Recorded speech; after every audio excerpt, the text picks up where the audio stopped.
Hello children, good morning. Our lesson name is Reproduction in Plants. In the previous class, you learnt about the parts of a Datura flower. Isn't it? What are the parts present in a Datura flower? Calyx, corolla, androecium and gynoecium. And today we are going to learn about the types of reproduction in plants. So there are two types of reproduction. One is sexual reproduction and the one is asexual reproduction. Okay children. First one, see sexual reproduction. In a sexual reproduction, male and female parts fuse together to form as a zygote. Okay, in a sexual reproduction, male and female parts fuse to form a zygote. So, what are the male and female parts in a flower? What are the male and female organs in a flower? The androecium and gynoecium. These are the sexual parts of a flower. So androecium is the stamen, means it is a male part, and gynoecium is the female part. It is also called as a pistil. How many parts are present in a stamen? It is a female. It is a male part. Okay, what is it? It is the male part. What is it? Stamen. So how many parts are present in the stamen? There are two parts. What are that? Filament and anther. Anther produces pollen grains. Anther produces pollen grains. This anther, it is also called as a pollen sac. Yes children? And next, pistil is the female part. It is also called as a gynoecium. How many parts are present in the pistil? Three parts. What are that? Ovary, style, stigma. And ovules are present in the ovary.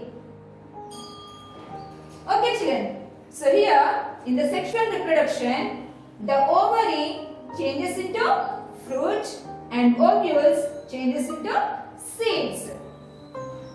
So for the formation of seeds, sexual reproduction is very important. Sexual reproduction is very important. Okay children, let us see how seeds will form in a ovary. Okay, first, pollination. What is pollination?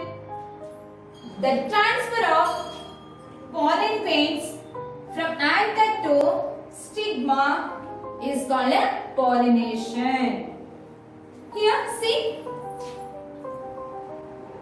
Are you observing this yellow color structures? These are called pollen grains. What are these color? Pollen grains. So the transfer of pollen grains from anther to stigma is called a pollination. And there are two types of pollination. What is that? Self-pollination and cross-pollination. So what is self-pollination and what is cross-pollination? See here. So it is the stigma. It is a hibiscus. Yes, children. So it is a hibiscus. So here, this is stigma and these are the pollen grains. Means this is pollen grains present on the anther. Okay. So the transfer of pollen grains from anther to stigma of same flower is called a self-pollination. Okay children, what is self-pollination? The transfer of pollen grains from anther to stigma of same flower. This is stigma. Yes, the pollen grains fall on the stigma, means the transfer of pollen grains from anther to stigma of same flower is called a self-pollination.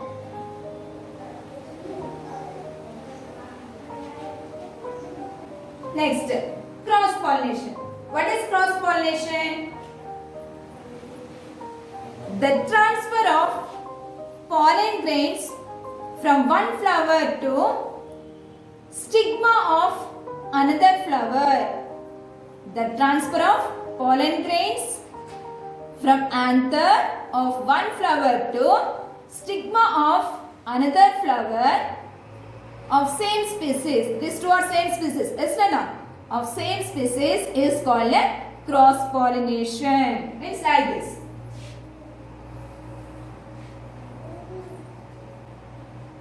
Did you understand? This is cross pollination and this is self pollination. Okay children. So what is self pollination? The transfer of pollen grains from anther to stigma of same flower is called self pollination. And cross pollination, the transfer of pollen grains from anther of one flower to stigma of another flower of same species is called cross pollination. Okay children, see here some plants have unisexual flowers. Yes, what are that? Cucumber, bottle gourd. Yes children, so these plants have unisexual flowers, means male flowers and female flowers. So these two different flowers are present in a same plant. Means these plants have male flowers and female flowers separately in them. Okay children. So did you understand what is pollination, self-pollination and cross-pollination? Okay. How these pollen grains fall on the stigma? Here there are some agents that helps to transfer the pollen grains from anther to the stigma. So what are the agents? Air, water, animals, human beings and insects. What are the agents of pollination, Nana? Air, water, animals, human beings and insects. Yes, these are the agents of pollination. So they carry the pollen grains from anther to stigma. So take your example, butterflies, bees. They suck the nectar from the flowers. Yes, Nana? So when they sit on one flower to suck nectar, the pollen grains stick to the legs of the butterfly. The pollen grains stick to the legs of the butterfly. Again, that goes to the butterfly goes to the next flower. Yes, no, the butterfly goes to the another flower to suck nectar. Yes, at that time, the pollen grains which are attached to the legs of the butterfly that fall on the stigma of that flower. Did you understand, children? Here, insects help in the pollination.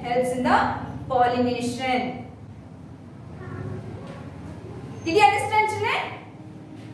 Now, let us learn about the fertilization. Okay? Now, fertilization. What is fertilization? Fusion of units of male and female parts to form a structure called zygote is called a fertilization. What is fertilization, Nana? Fusion of units of male and female parts to form a structure called a zygote is called a fertilization. How fertilization occurs here? So what happens to the pollen grain after falling on the stigma? Here there are some substances on the stigma. There are some substances on the stigma that helps to the pollen grain, that promotes the growth of the pollen grain. That promotes the growth of the pollen grain. A tube-like structure grows from a pollen grain. It's during germination. During germination, a tube-like structure grows from the pollen grain. That is called as a pollen tube. Okay, and that tube reaches the ovary through the style. Where is it? It is a style. It is stigma. Yes. Stigma, style, ovary. So here the pollen tube reaches the ovary through the style with the male part. What is it? Male part. Male part is also called as a gamete. Male gamete.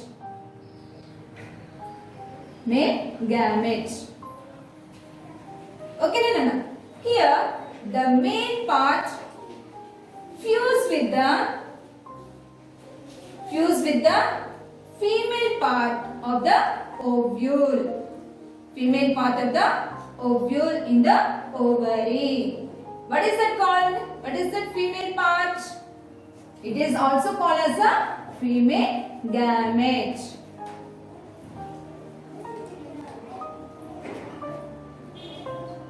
Okay, children.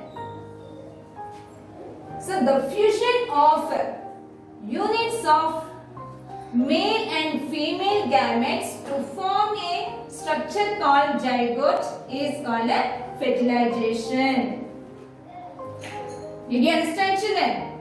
So here first there are some substances on the stigma that promotes the germination of the pollen grain. During germination, a tube-like structure grows from the pollen grain, and that tube reaches the ovary through the style with the male part. Male part is also called as a male gamete. Here, this male gamete fuses with the female gamete of the ovule in the ovary. This is called a fertilization. Did you understand, children? So after fertilization, the ovary forms as a fruit and the ovule forms as a seeds. Ovules form as a seeds. Okay, children, did you understand? Yes. These seeds are dispersed from the parent plant to distant places. How they disperse from parent plant to distant places? With the help of agents. What are the agents?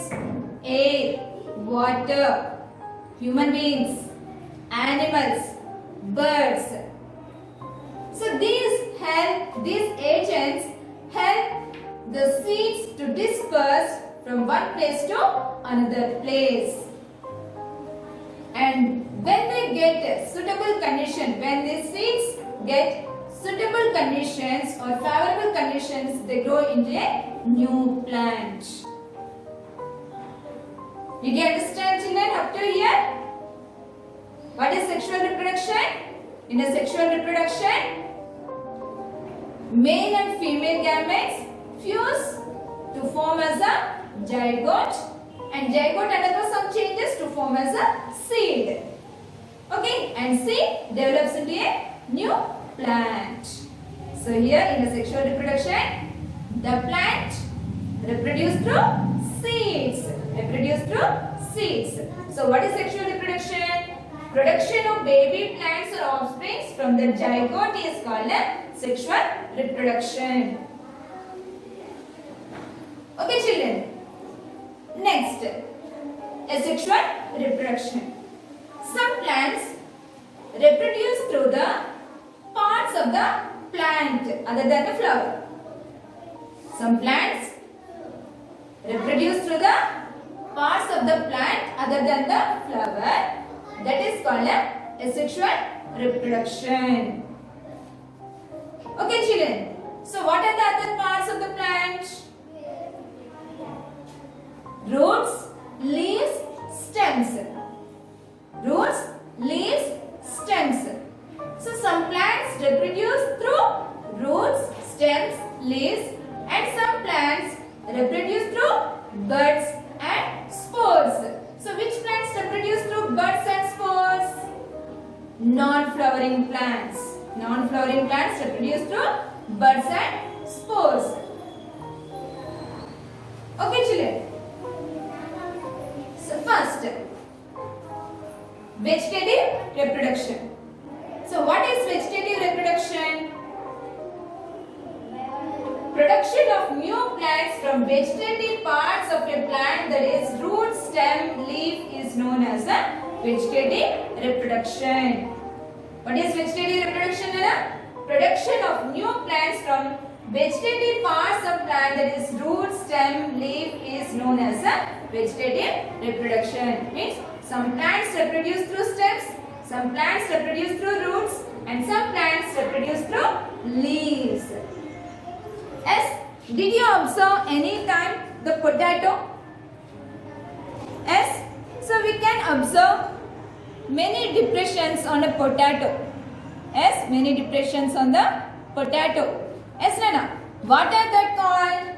Eyes of potato. What are the depressions are called? Eyes of potato.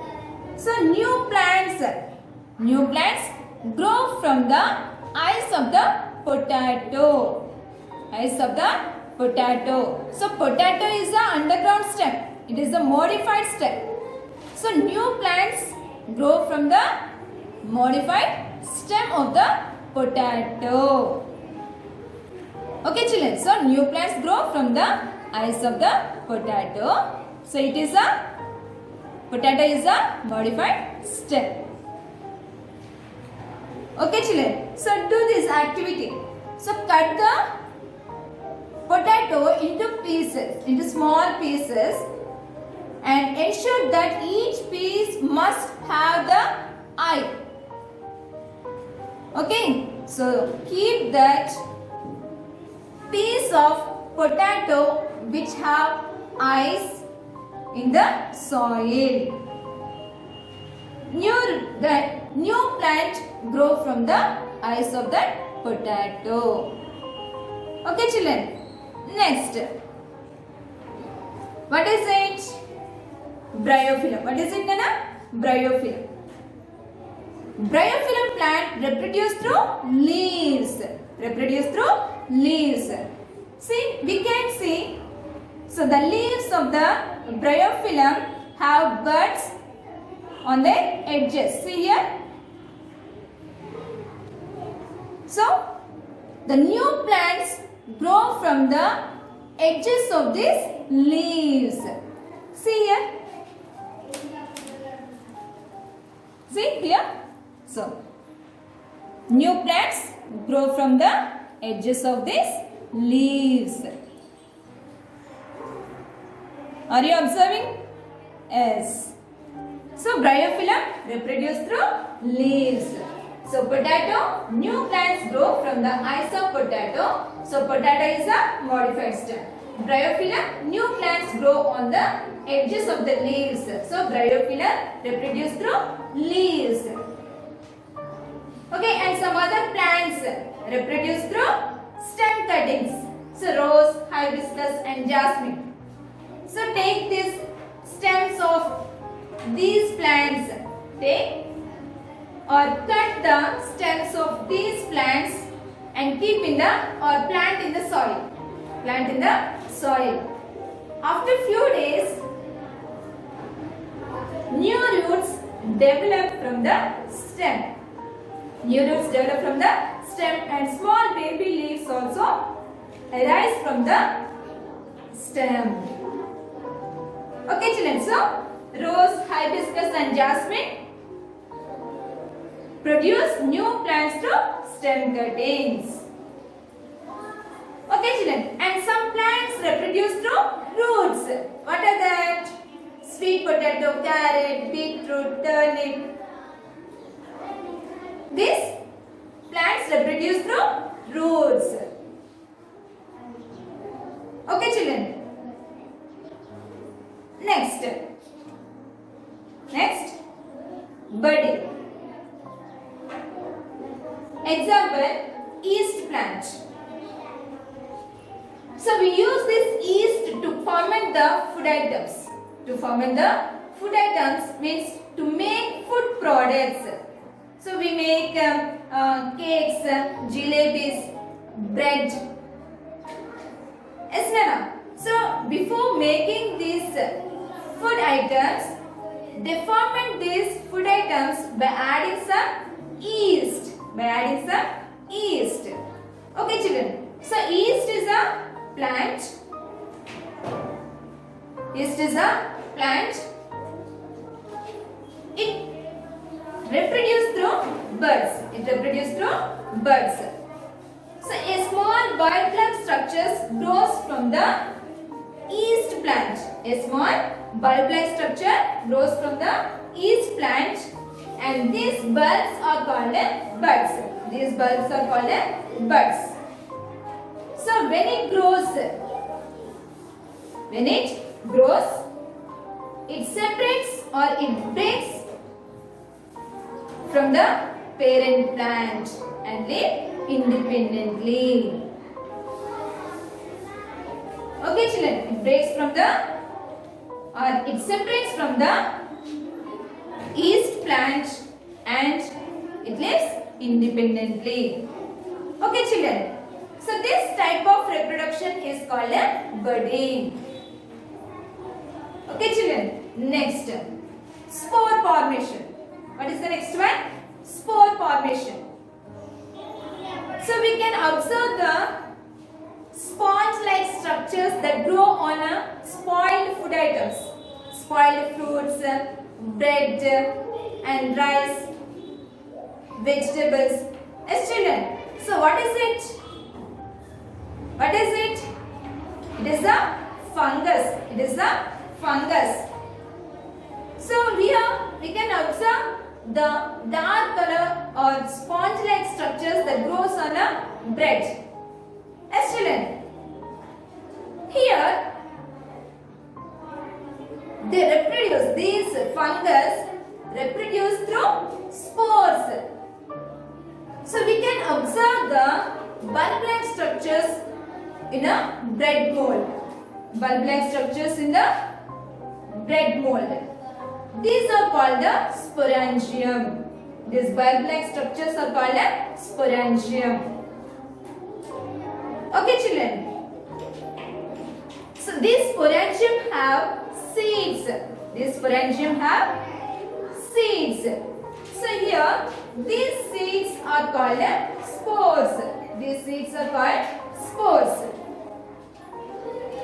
So when it bursts, when the sporangium bursts, the spores are scattered to distant places and they grow as a new plant under suitable conditions. Okay children, so which plants reproduce through spores? Fat, mosses, bread mold, algae. So these plants reproduce through spores. Okay children, so these are vegetative reproduction and budding and spore formation. These are belongs to the asexual reproduction. Did you understand children up to here? Next, see the flowchart of reproduction.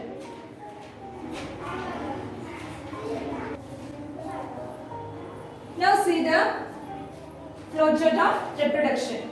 So there are two types of reproduction. There are sexual reproduction and asexual reproduction. Unisexual reproduction, there are male part and female part. They fuse together to form as a zygote. Zygote form as a seed, and seed grows into a new plant. And asexual reproduction, bud, spores, and vegetative reproduction. So in a vegetative reproduction, plants reproduce through roots, stem, leaves. So new plants grow from roots and some new plants grow from stems. And means some plants reproduce through leaves. Okay, new plants grow from the leaves. And some plants reproduce through budding and some plants reproduce through spores. Okay children, do you know Alexander Fleming? Yes. He discovered penicillin. He discovered penicillin means he discovered a certain kind of mold, that is fungus, called Penicillium notatum.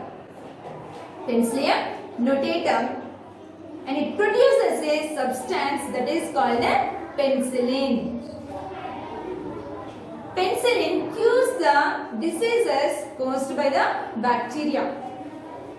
So it is also called as an antibiotic. Okay children, so this antibiotic saved the lives of many soldiers in the Second World War. Okay, good. Next, so we have learned the insects help in the pollination. Children, so nowadays farmers are using pesticides to control the pest on the crops. Children, here due to the pesticides, the insects are dying. The insects are dying means these pesticides kills the insects which are helpful for the pollination. So the rate of pollination reduces due to the lack of insects. Due to the lack of insects. That's why the farmers are getting less crop yield. Less yield from the crops. Okay children, did you understand? So we should not use more pesticides. We should not use more pesticides on the crops. Okay children, did you understand this lesson?